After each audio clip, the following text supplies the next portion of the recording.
What is freedom really? Freedom is not about doing whatever you want. That is the freedom of the body and of the mind. True freedom is not being a slave to desire or to fear. It is being free from the illusion of being someone. But everyone wants to be free from suffering, from problems. Yes, but the one who seeks freedom is the very one who keeps the prison alive. As long as there is someone saying, "I want to be free," freedom is not possible. When the seeker disappears, what remains is freedom itself. Then there is no path to freedom. The path implies time, and freedom does not exist in time. What you are does not need to be reached. You only need to see the false as false. What remains is what is real, and that is freedom. Why do we feel fear if everything is consciousness? Because you believe you are the body, and the body is fragile. Fear is born with identification. When you know you are not the form, fear has no foundation. The I fears disappearing, but you cannot disappear because you were never born. Still, fear appears. Let it appear. Do not fight it. Simply observe it. When you look at it without resistance, you see that fear is only a sensation in consciousness. There is no one who fears. So fear is also part of consciousness. Everything that appears is part of it. Consciousness plays the game of forgetting itself. It plays at being a person, at feeling fear, at seeking truth. But you are that which sees the game, not the figure within it. And what is the ego? An idea, a shadow created by memory. The ego says, I think, I decide, I act. But look closely. Thoughts arise on their own. Decisions happen. Actions appear. The I comes afterward, claiming what it never did. Can we eliminate the ego? Who would eliminate it? Only the ego wants to eliminate itself. All you can do is see it as an illusion. When you see it clearly, it loses its power. There is nothing to kill, only to understand that it never existed. And what remains when the ego disappears? Nothing. And in that nothing is everything. What remains is nameless peace. Consciousness without center. Life flowing without an owner. Why are we so afraid of losing control?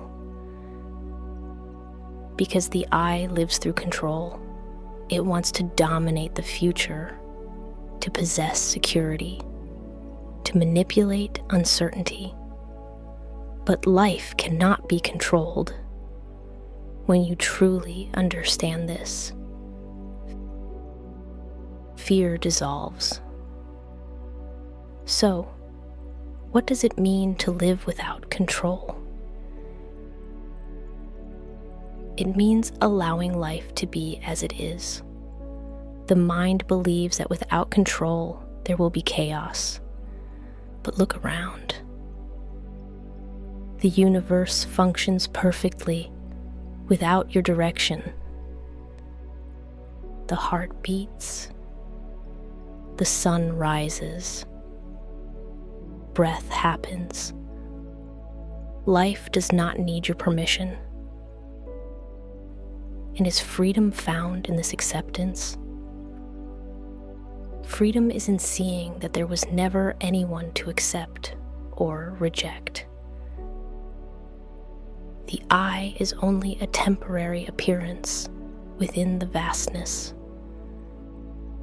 When this is seen, there is nothing to accept, nothing to change. There is only being. Then there is no personal responsibility. Actions arise, but there is no person who owns them. Life acts through every form. To believe I do is like believing the wave moves on its own, without the ocean. And what place does the mind have in all this? The mind is a wonderful tool for the practical, but an obstacle to truth. Use it when necessary, but do not live in it.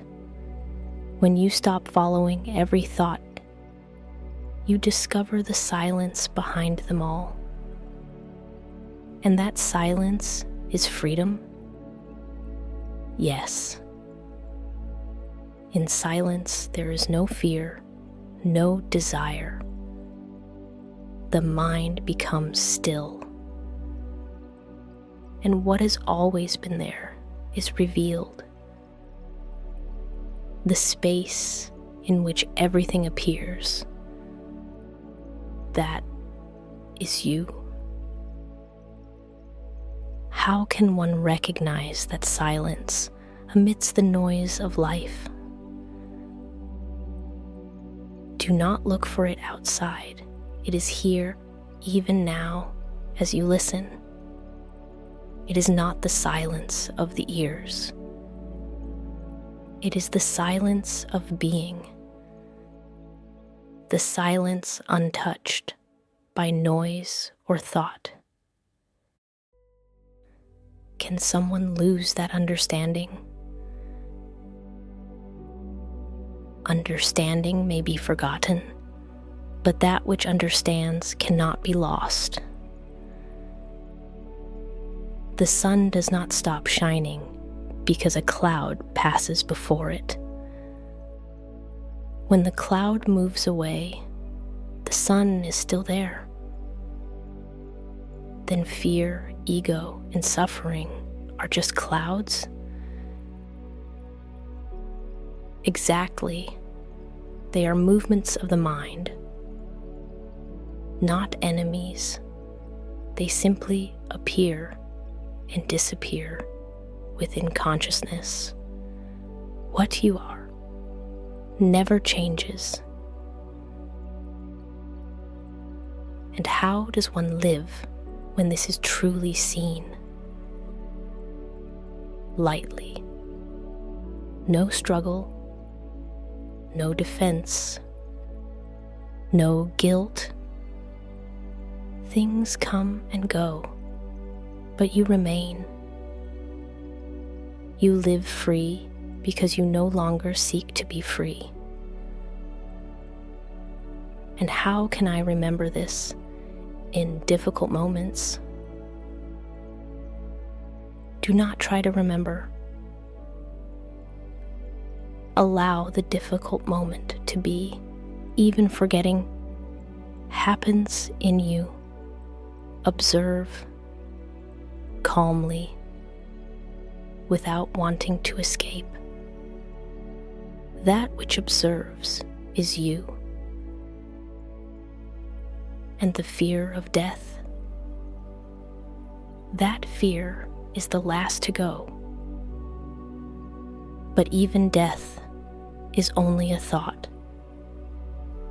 What dies is the body, and with it, the sense of I am.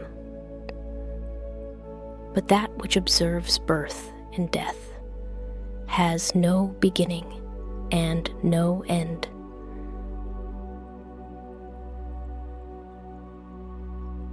So true freedom is beyond life and death.